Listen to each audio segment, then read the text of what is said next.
सेखियाँ हैं। उसके बाद तो और भी भिक्षुओं के बहुत सारे नियम, इसलिए 49 कबल बनाया। कबल कबली का आहार है ना, मैंने 4 आहार बताया, ये पहला आहार।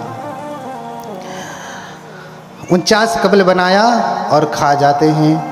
अब फिर वही उनकी 49 दिन का भोजन होता है। 49 7 सप्ताह का भोजन होता है। वही भोजन कर लेते हैं। जैसे ही भोजन करते हैं, भोजन करने के बाद शरीर में थोड़ी शक्ति आती है। कटोरा लेकर के निरंजना के किनारे फिर जाते हैं और कटोरा ऐसे ही फेंकते हैं। कहते हैं मुझे ज्ञान प्राप्त होने वाला है। हाँ, यदि मैं बोधि परिवर्तित पत्तम, यदि मुझे बोधि प्राप्त होने वाली है तो ये परिवर्तित हो जाए पात्र, अर्थात धारा के विपरीत दिशा में जाए। धारा इधर बह रही है तो पात्र किधर जाए? इधर जाए। और कहते हैं वहाँ से 7 कदम आगे गया और जा करके वहीं पात्र डूब गया नदी में। आगे गया, धारा के विपरीत दिशा में गया। क्यों? क्योंकि उन्हें बोधि प्राप्त होने वाली थी। और फिर सिद्धार्थ आ जाते हैं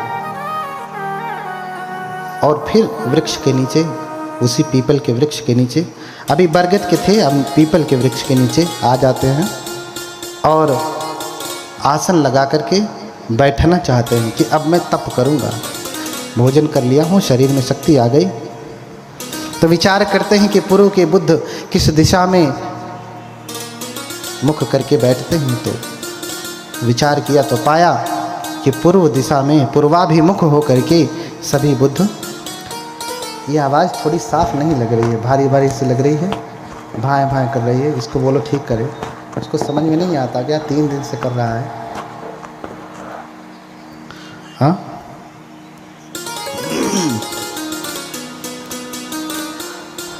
तो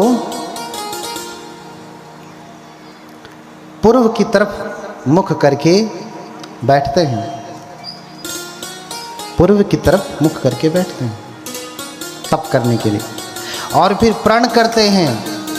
आप भी प्रण करिएगा। सिद्धार्थ ने जो प्रण किया सो प्रण करिएगा। अगर आपको ज्ञान प्राप्त करना है, बोधि प्राप्त करना है, तो कोई दाल चावल या खिचड़ी थोड़ी नहीं है, ऐसे रख दिया, सीटी मारा, उतारा, खा लिया, बुद्ध हो गए, ऐसा तो नहीं है। इतना आसान होता तो कब का हो जाते। सिर्फ किताब पढ़ लेते तो बुद्ध हो जाते, ऐसा तो नहीं होता। कोई बुद्ध किताब पढ़ के थोड़ी ना होता, ग्रंथ पढ़ के थोड़ी ना होता, जब तक तप न हो। और जब बैठते हैं तो प्रण करते हैं, इहि आसने शुष्यत्यु में शरीरम। क्या प्रण करते हैं? इहि आसने शुष्यतु में शरीरम त्वगस्थि मनसं विलयं च यातु अप्राप्य बोधिं बहुकल्प दुर्लभा। क्या कहते हैं? इहि आसने शुष्यतु में शरीरम।